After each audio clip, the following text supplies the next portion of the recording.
చాలామంది ప్రొఫెసర్లు ఈ మధ్య కాలంలో షెడ్యూల్ కాస్ట్ కమ్యూనిటీస్‌ను కేటగరైజేషన్ చేయాలి అనేటువంటి సబ్జెక్ట్ మీద వారు మాట్లాడుతా ఉన్నారు.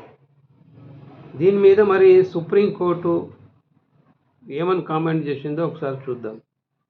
The state must establish that the inadequacy of representation of a caste group is because of its backwardness. అంటే ఆ కమ్యూనిటీ యొక్క బ్యాక్వర్డ్నెస్ వల్ల వాళ్ళు ప్రాపర్గా ఎడ్యుకేషన్ అండ్ ఎంప్లాయ్మెంట్లో రిప్రజెంట్ చేయలేదు అనేటువంటిది ఎస్టాబ్లిష్ చేయాలి అని అంటుంది.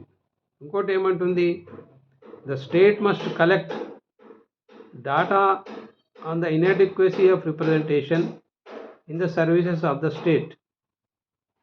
అంటే ఈ రాజ్యం గవర్నమెంట్ అనేటువంటిది వాళ్ళు ఉన్నారా లేరా అనేటువంటి డేటా మొత్తం, అంటే ఎవరు ఎంత ఉన్నారు, ఎడ్యుకేషన్లో ఎంత ఉన్నారు, ఎంప్లాయ్మెంట్లో ఉన్నారు ఎంత ఉన్నారు అనేటువంటిది కలెక్ట్ చేయాలి. Because it is used as an indicator of backwardness. దానివల్ల వాళ్ళు వెనుకబడి ఉన్నారా, ఎంత వెనుకబడి ఉన్నారు అనేటువంటిది తెలుస్తుంది అనేటువంటిది సుప్రీంకోర్టు చివరిగా కంక్లూజన్ పార్ట్లో చెప్పినటువంటిది.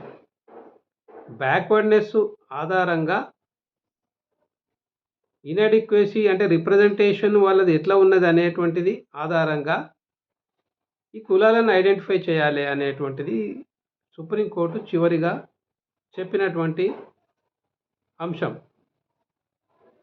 ఇది ప్రభుత్వము ఈ యొక్క డేటా కలెక్ట్ చేయాలి అంటే ఈ empirical evidence, total empirical evidence ఆధారంగా సబ్ క్లాసిఫికేషన్ చెయ్యాలి అనేది. సబ్ క్లాసిఫికేషన్ అనేటువంటి పదం వాడింది సుప్రీంకోర్టు. సబ్ కేటగరైజేషన్ అనేటువంటి పదాన్ని వాడలే. సబ్ కేటగరైజేషన్ పాపులేషన్ బేస్ కమ్యూనిటీస్ని చేయడము ఈజీ, కానీ sub classification on the basis of inadequacy of representation, వాళ్ళు ఉన్నారా లేరా అనే దాని మీద సబ్ క్లాసిఫికేషన్ చేయడం అనేటువంటిది డిఫరెంట్ టాస్క్.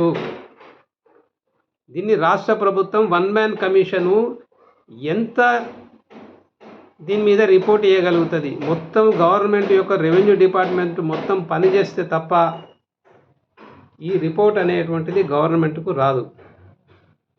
ఇక్కడ మాల సమాజము వర్గీకరణ చెయ్యమంటే ప్రభుత్వం చెయ్యది, మాల సమాజం ఇక్కడ వర్గీకరణ చెయ్యొద్దు అనంటే ప్రభుత్వము చేయక ఉండదు. మాల సమాజంలోని విద్యావంతులు కొద్దిమంది వర్గీకరణ చేస్తే మాకు అభ్యంతరం లేదంటారు. కొంతమంది వర్గీకరణ రాజ్యాంగబద్ధంగా సుప్రీంకోర్టు గైడ్లైన్స్ ప్రకారంగా చేయాలంటున్నారు.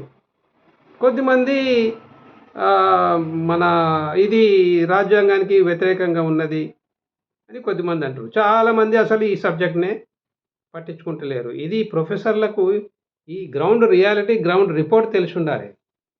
మీరు రాజకీయంగా టార్గెట్ చేసి వ్యక్తులను మాట్లాడడం కాదు. ప్రభుత్వానికి మీరు ఏం సూచన చేయగలుగుతారు దీంట్లో?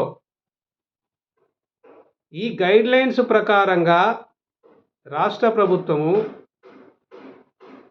సబ్ క్లాసిఫికేషన్ అనేటువంటిది చేయకపోతే again it is for judicial review అని అంటే సుప్రీంకోర్టు. మళ్ళీ మీరు సుప్రీంకోర్టుకు రావచ్చు అని అంటది. సుప్రీంకోర్టుకు ఎవరు పోరు? మళ్ళీ సుప్రీంకోర్టుకు పోతారు. సుప్రీంకోర్టు పోతే మళ్ళీ సుప్రీంకోర్టు స్టే చేస్తుంది.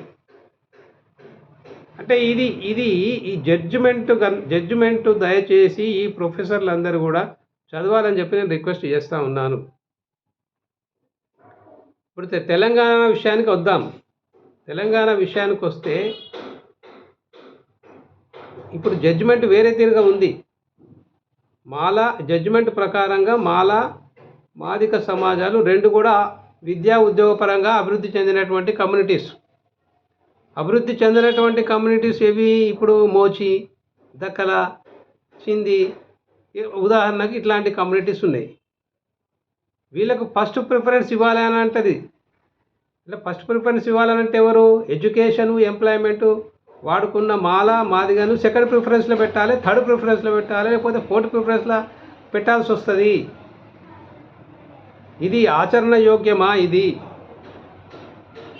రేపు రేపు ఏ వర్గమైనా కానీ మళ్ళీ సుప్రీంకోర్టుకు పోతుంది. సో దీంట్లో క్లారిఫై చేయాల్సినటువంటి బాధ్యత ఈ ప్రొఫెసర్లందరూ కలిసి ఈ జడ్జిమెంట్ను చదివి ఈ ప్రభుత్వానికి దీన్ని ఏ విధంగా దీన్ని సబ్ క్లాసిఫై చేయొచ్చు అనేటువంటి సూచనలు చేయాలి తప్ప వాళ్ళు కూడా ఈ ఈ ఈ పొలిటికల్గా దాంట్లో పడిపోయి ఏదైతే మాట్లాడుతున్నారో దానివల్ల ప్రయోజనం లేదు అనేటువంటిది వాళ్ళు తెలుసుకోవాలని చెప్పి వాళ్ళని రిక్వెస్ట్ చేస్తూ అందరికీ నమస్తే, జై భీమ్, జై భారత్.